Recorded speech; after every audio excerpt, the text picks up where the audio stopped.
थे असली वसन वाले डूंगी घाट दे आओ खाक सर दौलता फकर दीना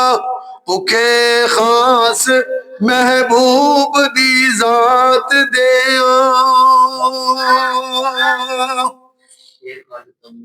ते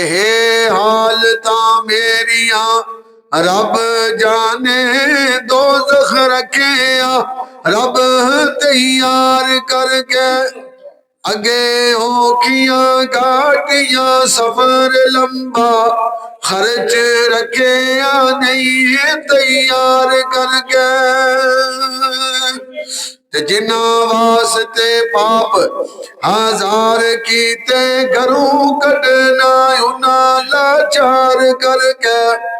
जाना खाक नू गोर नू फकर दीना